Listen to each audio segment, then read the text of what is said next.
From Kansas State University, this is Agriculture Today. Eric Atkinson here. Here's what's coming up. Iowa State University's Lee Schulz will offer his input on the cattle market trends. Among other things, he'll talk about the just-signed U.S.-Mexico-Canada trade agreement, what it signifies for the beef cattle sector. Then highlights from another Cattle Chat podcast out of the Beef Cattle Institute here at K-State. This time, Bob Larson, Brad White, and Bob Weaber will take a look at technology adaptation in purebred and commercial herd reproduction and the potential use of drones in cow-calf management. On this week's 4-H segment, Jeff Wickman visits with K-State's Aliah Mestrovich Seay about bringing 4-H programs to youth of 2 Native American tribes in Kansas and Nebraska. All this and more directly ahead on Agriculture Today. Hamburgers, roast, ribs, steak, or whatever you prefer. Beef, it's what's for dinner. Kansas cattle farmers produce 7.5 million head of cattle per year. It takes about 7 tablespoons of peanut butter to get the same amount of protein in 1 serving of lean beef. Support your local Kansas farmers and ranchers. Eat beef. This message was brought to you by the K-State Animal Sciences Leadership Academy participants.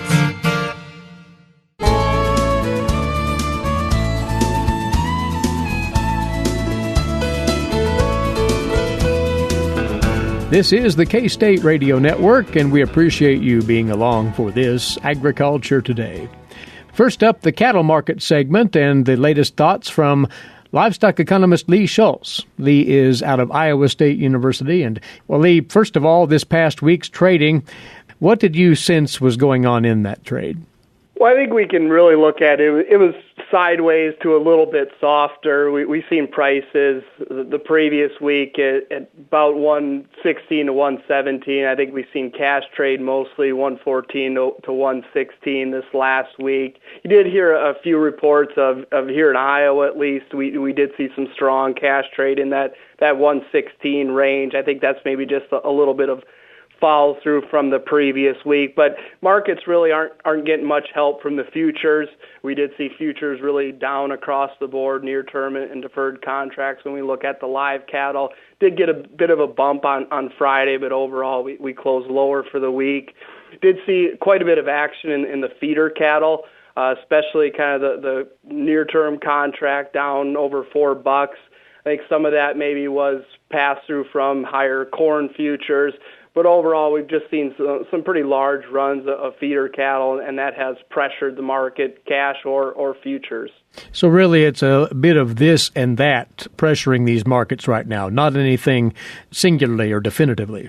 I think that's the case, and that happens too when we're kind of closing the book on the month of November. We're looking at futures markets closing the book, and also now post Thanksgiving. Now we'll see, I think, a little bit of market action as we get into December. Likely retailers are really ramping up sales of beef, and so far we've heard reports that they remain strong, and that could help carry the market throughout December. We've seen that last year as prices rallied north of 120, and I think I'm a little bit more bearish this year just given the supplies of cattle we have, but I think we could see a couple dollar run here in the next couple of weeks.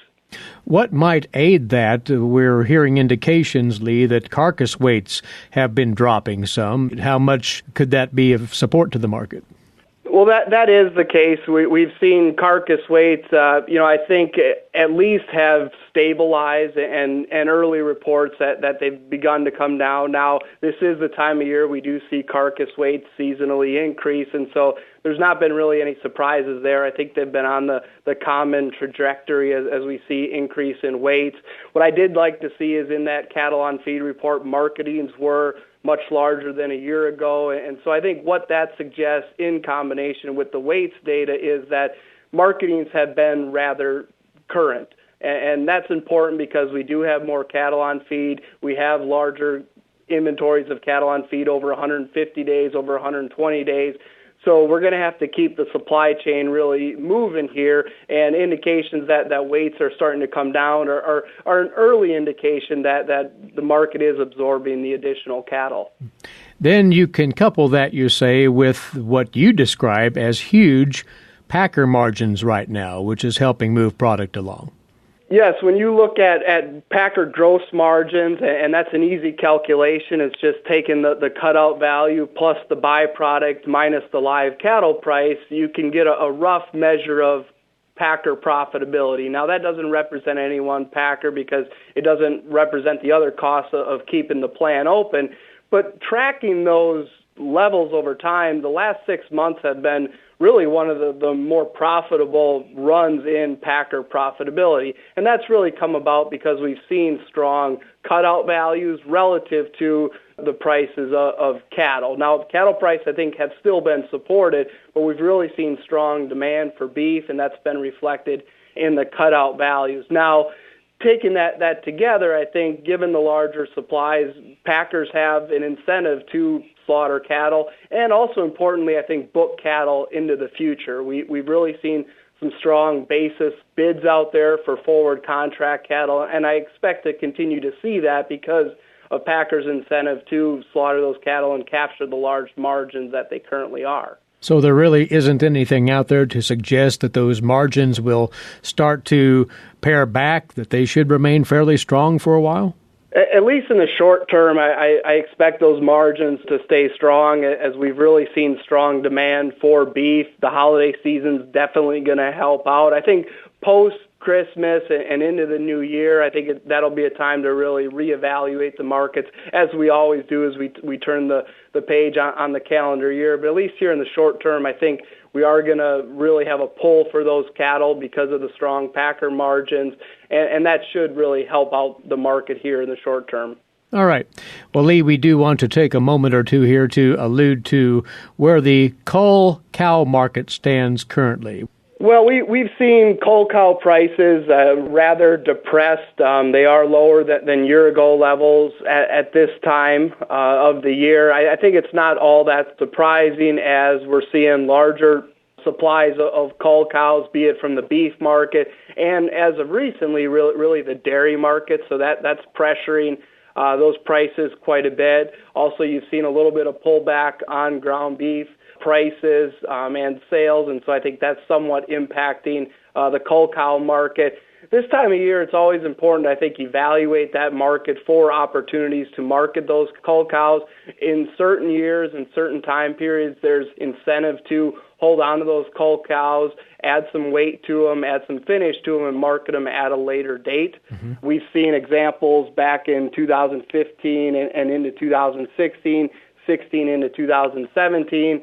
But last year we really didn't see much of a seasonal rally in cull cow prices, and I would say that this year is shaping up similar to that, where likely we'll see pretty flat cull cow prices, just given the supply that's available, and I think the limited gain we can see in the demand for that market. So this may be a year to really bite the bullet and take the lower cull cow prices and at least provide the certainty of what that cull cow price is, and just given there could be concerns that we could see further pressure in that market. Right. And if one is intent on feeding cull cows, keeping them around for a while, they better put a pencil to that and scrutinize that very carefully, you're saying. That's exactly what I was going to say. I mean, the one reason to is we have relatively low feed costs, so there is a bit of certainty from there. But just looking at the current market and what I'm projecting for forecasts for cull cow prices, I'm not sure we can overcome that cost, even though it's relatively low, just given not much of a likely rally in those cull cow prices. Well, let's briefly turn to the trade front in that the leaders of the United States, Canada, and Mexico signed this past week down at that G20 summit the U.S.-Mexico-Canada agreement, the trade pact that replaces the old NAFTA agreement. Again, this has to be ratified by the respective governments to be fully in effect, but assuming that it will move forward in that way, what does this mean to the beef cattle sector here in the U.S.? Well, it is important that we're taking the steps into getting it ratified. And so while this was rather ceremonious, it also moves it to the next step of getting it possibly ratified. And then further on is to get the tariffs removed on the products that tariffs have been applied to, mostly in the retaliatory standpoint, but also give the market some certainty. So when we look at the retaliatory tariffs, they really weren't applied to the beef market as it relates to Canada and Mexico. That was mostly for the pork market, and we've seen the biggest hit on trade and prices from the impact there. But overall, providing certainty, I think, to the markets is a general benefit. You can maybe even point to here Friday, we did see a bump in the market, and just the positive news front of the agreement being signed provides that a little bit of certainty. And because those are our large markets for beef, so it is important to really maintain and continue to grow that trade. Again, this will have to play out over time, but it definitely is a positive step as compared to the alternative anyway. Well, and I mean, I think when you don't have to go very far to point to the reasons why we've seen the beef market as good as it is this year. I know we've seen prices rather sideways compared to a year ago, but we have much larger supplies. And when you look at beef muscle cuts, it's up 13% by volume export-wise, 20% by value. And so the only way you get that is increased volume, and even larger value is really strong demand. And we've seen that from the export market. They've absorbed the additional production. They're going to need to continue to absorb the additional production as we expect larger beef supplies here in the next couple of years. And providing a point of certainty in some of our largest markets is very important. Lastly, quick thought here on where the market might head this coming trading week, and coming off the heels of some inclement weather this weekend in the Central Plains. Will that be of influence?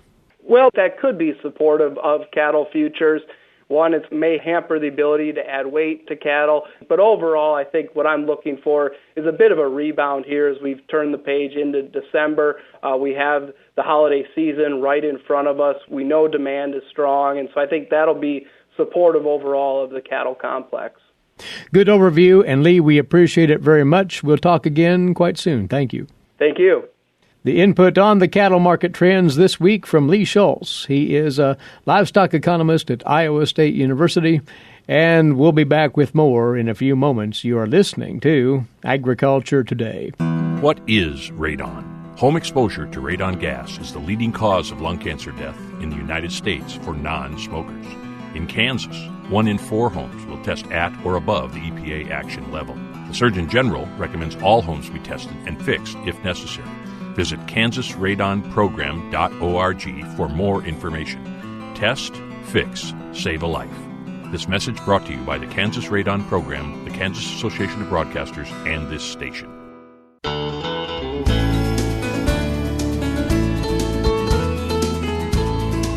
Now on Agriculture Today, more for you beef cattle producers here in the form of the Cattle Chat podcast from the Beef Cattle Institute at K-State, a segment from one of the recent podcasts which took up the theme of technology in cattle production. At the microphones, veterinarians Brad White and Bob Larson and cow-calf specialist Bob Weaber, all part of the BCI staff. And Brad leads into this with a bit of agricultural technology trivia for the group. Today's episode, we're going to talk about breeding technology and drones. Before we get into that, I was going to ask you guys, I found some, this is your history question part of the day, and I'm going to ask you about 5 things and put them in order from when they happened in ag. Okay. Okay? All right. Ready? Dun, dun, dun. I got it. The invention of barbed wire. Okay. The first grain elevator. Bread slicing machine, as easy as sliced bread. The number of farms with tractors exceeded the number of farms with horses. And the icebox refrigerator. I'm going to say the first is the grain elevator. I think that was the first thing Okay. of that list. I think barbed wire was the first one. I probably would have gone with barbed wire next. So I think I'm not basing this on a whole lot of information, but I think those 2 would be the earliest. Okay. I'm going to actually say here, can I jump ahead? Yeah. I think the sliced bread is the last thing. I think it's the most recent.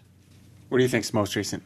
I think the tractors exceeding horses is the most recent. Okay. You are correct. Okay. So then the bread slicer thing next is yep. fourth. Okay. So let me read them off. So in 1801, Thomas Moore invented the icebox refrigerator, so that was the first. That's the oldest? Yep. I was thinking icebox. Mechanical, You're thinking icebox. Yeah, it's not electric. Icebox. Yeah. Oh, yeah. Good thing. Number 2. That was 1801. Number early. 2, 1842, the first grain elevator, Buffalo, New York. 1874, the barbed wire was, and this is when it was patented, and it started moving forward. So that was in 1874. Bread slicing, 1928. See, that's a fairly That's when you could start to say it's as good as sliced bread. Good as sliced bread. And in 1954, the number of tractors exceeded the number of horses. Isn't that's interesting? 1954. Because that's not that much before when I was born. So that's pretty close. That is interesting. So that doesn't seem like that was that long ago. No, so. Well, let's just say it. It wasn't very long ago. It wasn't very long ago. Breeding technologies, we've had some growth there, especially on the purebred side, and that's bled over a little bit into the commercial side. So you had a question you were going to ask Bob. Well, exactly, because I was at a meeting the other day, and I thought of Dr. Weber as I was listening, and really they were just talking about even how much change has happened in the last few years with some of the technologies that are available to the purebred producers. And I got to thinking, I'll go back in time a ways. When I was young, the technologies that purebred producers and commercial producers used was identical. Basically, you turned bulls out. I mean, the actual breeding technology was you turned bulls out. And so my purebred producers were using the exact same strategies as my commercial producers.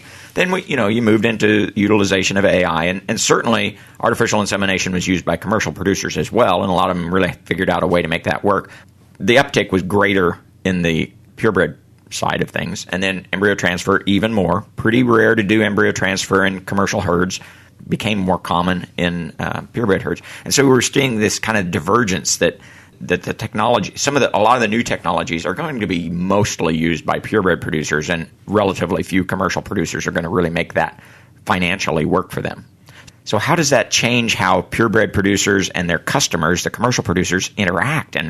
Yeah, I think that's a great observation, Bob. The reality is we're even starting to see that sort of divergence amongst the differing levels of seed stock producers. So that challenge. Some are using a lot more technology than others, and even just communicating with each other. Yeah, is getting to be a challenge. I think one of the maybe sort of the unifying things, though, is as we think about adoption of those technologies, most of them are driven or implemented to drive genetic change and genetic progress and increase selection intensity. And those help us make more rapid advancements in the genetics that we're able to push down through the beef sector. So multipliers have access to better genetics that they're going to sell bulls then to the commercial guys. And so the unification there is really, we're going to continue to use EPDs and selection index to describe genetic potential. It's just we're going to make a lot better bulls a lot faster through that segment. So as long as the commercial folks continue to be engaged in understanding EPDs and selection index, they should have we're going to be okay. They should, and the commercial producers are going to have what we hope is a better product than they've ever had. Right. Even if they're not going to use these technologies, and they have to have some understanding, but they don't have to be experts at this technology as long as they're getting a better product. Right. So it's a lot of that burden is going to fall on sort of the nucleus and elite seed stock producers to figure out how to adopt, how to best create. It's interesting though. You go look in the dairy side though about genomics and IVF and embryo transfer technology, about a 4-fold increase in genetic progress in the selection index, which is multiple trait. That's a huge change in the dairy industry has been very impressive in the last few years. The things that they've done, so fertility, has really rebounded from the lows that it reached a few years ago. Yep.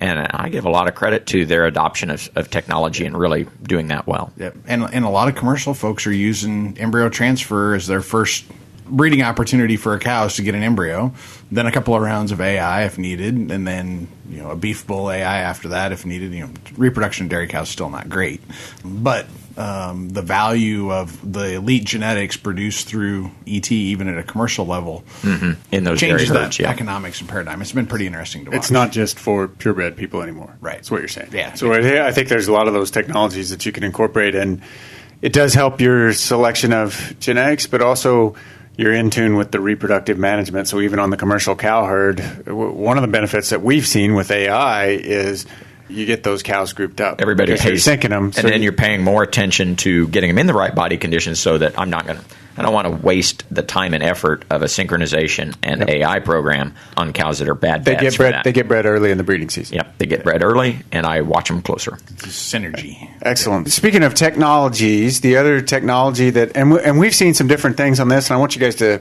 speculate because we haven't done a lot of research on it, but drones get a lot of press. And then they've talked about how could we use drones, and I want to ask you guys, do you see a role for drones in the next 2 or 3 years? Not 5 years out, 10 years out, but in the next 2 or 3 years, do you see a role for drones on cattle ranches?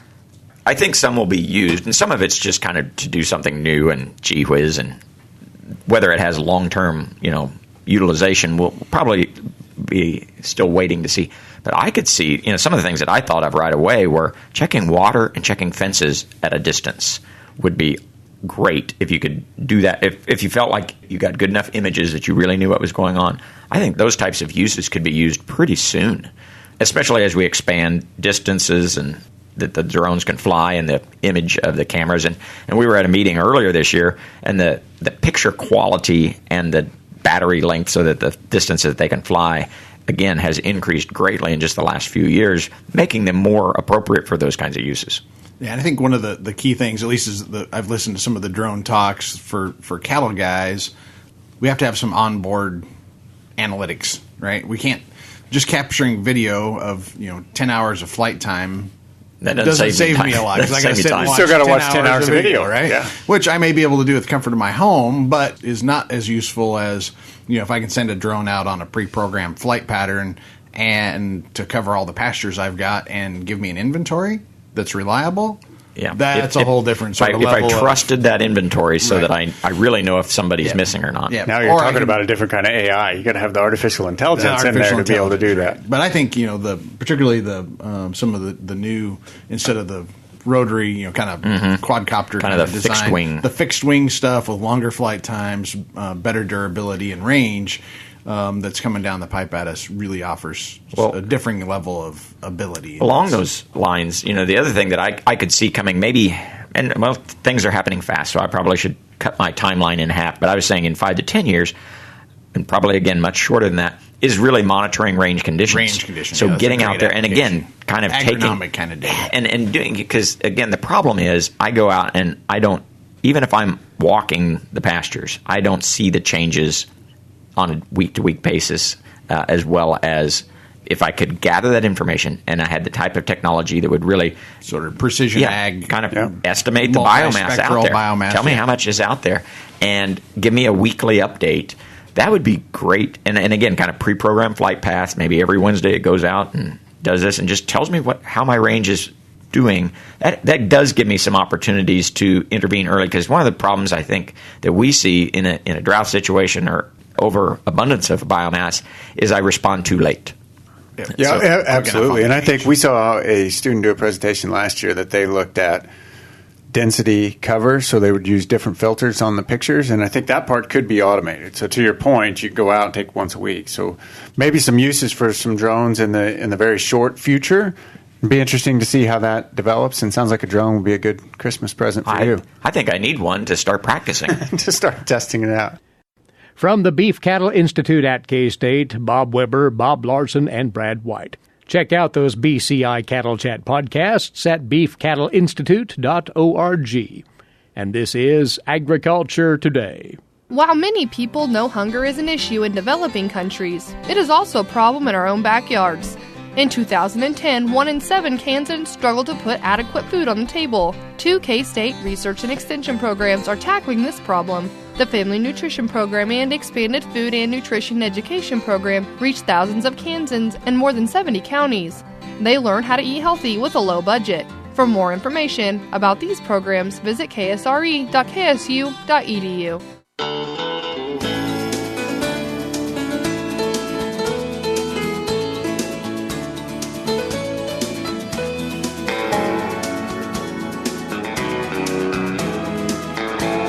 From the campus of Kansas State University, this is Agriculture Today. Once again, glad to have you back. Eric Atkinson here. Now, today's agricultural news headlines for you. courtesy in part of DTN.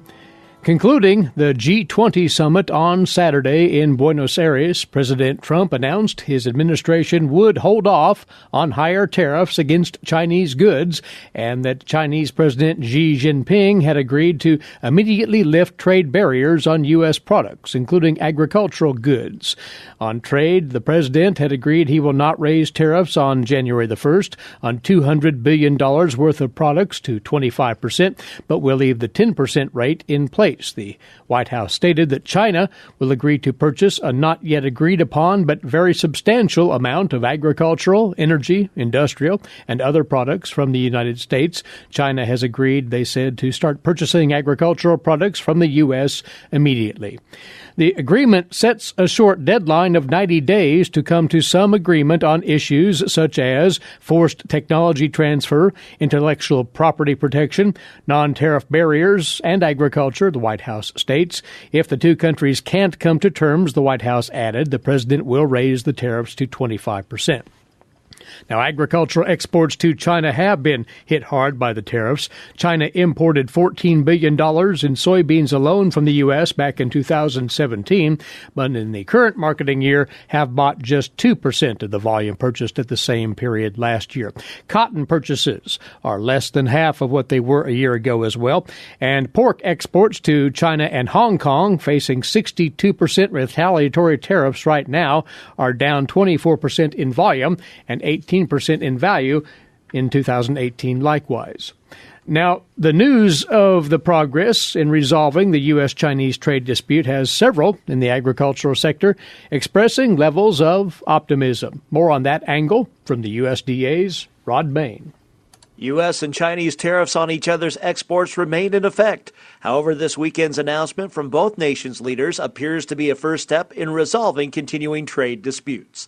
American Soybean Association President John Heisdorfer noted recently the importance of restoring what prior to trade disruptions was his industry's largest export market. All of our other export countries made up not quite half of our export market. China took the rest.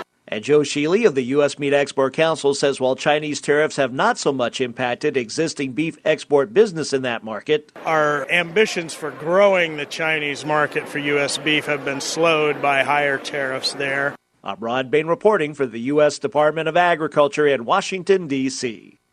As you agricultural producers get ready to close your books on 2018, what will your balance sheets show? Well, there are new USDA estimates on what that might be. Here's more from the USDA's Gary Crawford. In the new USDA forecast for 2018 farm income, net cash income and net farm income are both expected to fall from last year. But USDA's chief economist Rob Johansson says the fall will be slightly less than what USDA had projected back in August. The main reason, a boost in direct government payments to farmers. Earlier we had government payments are forecast to fall by $2 billion in 2018, and now we have government payments are forecast to rise by $2.1 billion in 2018. Mostly due to extra disaster payments and that market facilitation payment to compensate producers for losses due to the trade dispute with China. But all of that is still not enough to compensate them for rising production costs. Production expenses are up by about $14.8 billion compared to last year. Taking net farm income down this year by 12%. Farm debt compared to asset values will be up for the sixth year in a row, up by less than 0.5%. But the increase does indicate growing financial pressures. In Washington, Gary Crawford for the U.S. Department of Agriculture. And despite calls on the EPA from agriculture and biofuels groups to reallocate for biofuels gallons lost to small refinery waivers, the EPA left its June renewable volume obligation proposal virtually untouched. In the final version released on Friday, every category of biofuels except corn ethanol receiving a bump in the renewable fuel standard volumes for 2019. Now on to this week's edition of Tree Tales. Here's K-State forester Ryan Armbruster. Ryan? We normally associate changing colors of foliage with autumn, but winter in Kansas is witness to trees changing colors in another way. Kansas may be notable in that it is the only state in the lower 48 to have no native pines, but we do have another evergreen that many are quite familiar with. I'm speaking, of course, of the eastern red cedar. While portions of the state have seen eastern red cedar expand into rangeland in the absence of management through fire, it's worth remembering that this native tree serves an important purpose for many. Deer, game birds, songbirds, and many other species rely on food and shelter from eastern red cedar. And we can't forget the critical service that eastern red cedar serves in protecting farmsteads, crop fields, pastures, and other places across the Great Plains from both the harsh winds of winter and the hot, drying winds of summer. Incredibly, even as pines, spruces, and other evergreens have succumbed to the trying conditions of Great Plains weather, eastern red cedar has persevered and survived in these windbreaks for decades. Though eastern red cedar is an evergreen, its color is not constant. Bright green growth in spring gives way to many shades of deep forest green in summer and fall. By the time other trees have shed their leaves, eastern red cedar often starts to take on a bronzed or purple cast that grows more intense throughout winter. Sometimes mistaken for a disease, especially in newly planted seedlings, this color change is actually a buildup of anthocyanin, the same pigment responsible for the beautiful red and purples on maples and oaks in fall. Anthocyanin is a potent antioxidant, protecting the needles of eastern red cedar against winter damage to its cells. In contrast to eastern red cedar's protective color change, we occasionally see a color change of another sort in pines during winter. Common amongst eastern white pines, a soft-needled favorite in landscapes.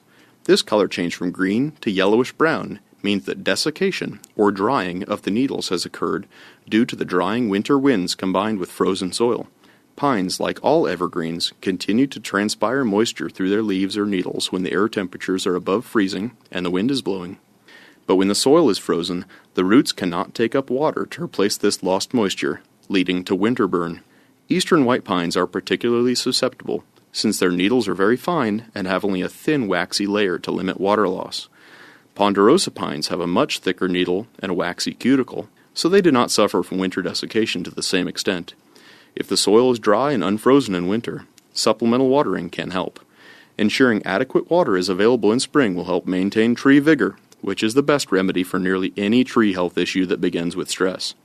So if you haven't previously taken the time to observe the winter foliage color here in Kansas, remember that you can learn a lot from the color of the needles of evergreens, which aren't so evergreen anyway. This is Ryan Armbruster, Forest Health Specialist with the Kansas Forest Service, and this has been another Tree Tale. Many thanks, Ryan. You're listening to Agriculture Today. In a moment, we'll hand it on over to Jeff Wickman, who brings us this week's Kansas 4-H segment. This is the K-State Radio Network. Legal and financial concerns surround the day-to-day management of the agricultural industry. Producers, ag creditors, and USDA agencies rely on Kansas Agricultural Mediation Services. If you've received an adverse decision from the USDA or have an ag credit concern, call today, 800-321-3276, or visit us online, Kansas Agricultural Mediation Services, exploring options, generating solutions.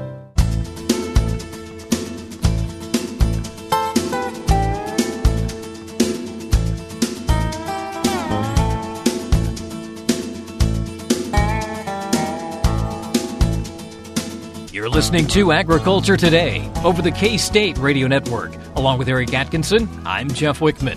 The mission of Kansas 4-H is to create programming that serves the needs of each community and recruit and retain new audiences that reflect the state's changing demographics. As part of that mission, Kansas 4-H offers staff, volunteers, and community partners access to research-based information about how to build a cultural sensitivity and awareness about underrepresented and underserved audiences.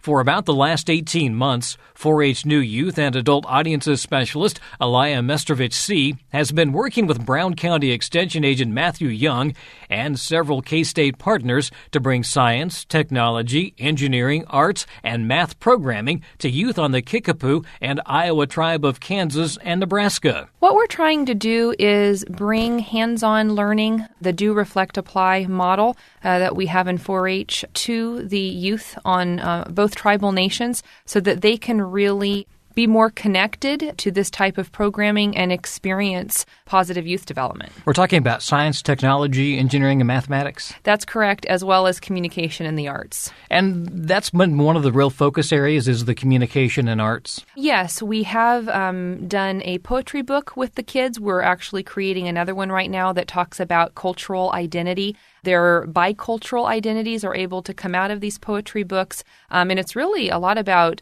being excited to be who they are and celebrate who they are and remember their roots while looking at the fact that they are also Kansan. And the book is called Where I Am From. Tell me a little bit more about that. How did you go about getting that set up? Where did the idea even come from? I worked with a graduate assistant. Her name is Minadora Masharet. She graduated last year from the Department of English, her graduate program, and it was a template that she used, and the kids really liked it. As soon as they finished their first poem, they said, "Can we do it again?" And so we did it again this fall.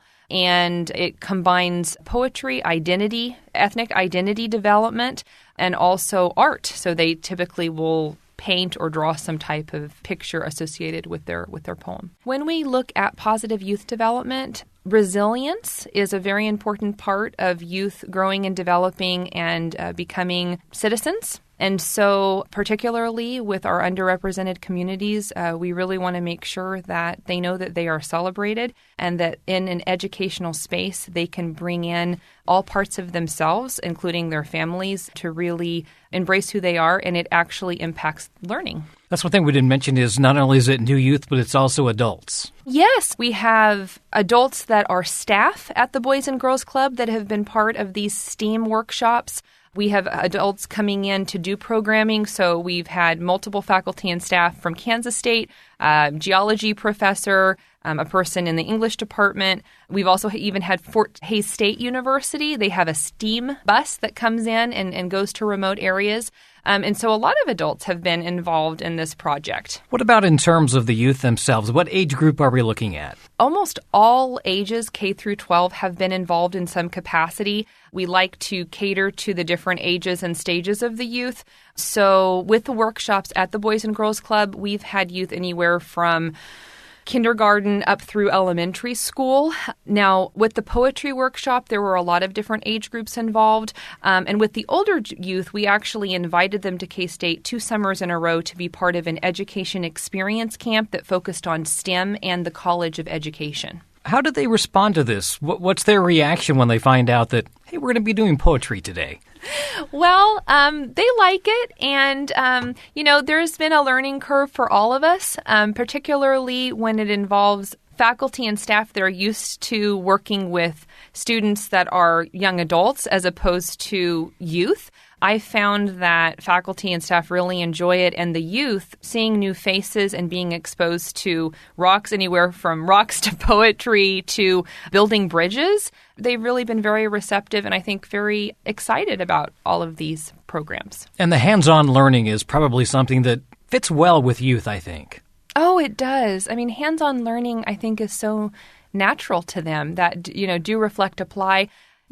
Adults sometimes are afraid of trying new things, and with kids, I see them just ready to explore and really jump right on in and try things without much hesitation. And they're also learning how to work together in groups? They are, yes. So we typically split them up into small groups so that they can experience whatever experiential learning we're doing, and then, obviously reflect on that and apply it in some capacity. And team building and just, leadership that comes out of that team building approach is also an important aspect of positive youth development. This is also exposing them to opportunities down the road, right? Absolutely. So we definitely want them to know that it's not an isolated event, that they can be involved in 4-H throughout their academic career, and that it will lead to college and career readiness opportunities and experiences beyond elementary school, middle school, and high school. And because you've been doing this for 18 months to 2 years, you're starting to see some of the youth grow. Mm-hmm. Are you seeing that growth that you would like to see? Yes, I would say that these youth in particular have certain challenges that aren't necessarily going to just go away, but they're learning new ways to navigate their challenges and new resources they can tap into to be able to work through those challenges in a new way. And so it's exciting to see them come back, month after month, and to get to know them. It makes me feel like I'm doing something meaningful with my career. So And this is a program that will continue. Yes, we are developing and are in the process of creating a sustainable program, leveraging all of the campus resources that we have and the community resources. And it is not surprising that the individuals that come from our K-State campus and community to the tribal nations, they want to come back. They've had a really positive experience, and we're developing a really good foundation. And this is really the goal of this program, is to leverage those resources from K-State and take them out into the underrepresented areas? Yes. We have to remember that we are a land-grant institution and that our mission is to bring research to the people. And what better way to do that than to invite our campus partners to be involved in positive youth development? That's Kansas 4-H New Youth and Adult Audiences Specialist Aliah Mestrovich Seay. To learn more about building a cultural sensitivity and awareness in your community, visit kansas4h.org, kansas4h.org. And that'll do it for this edition of Agriculture Today. For Eric Atkinson, I'm Jeff Wickman. This is the K-State Radio Network.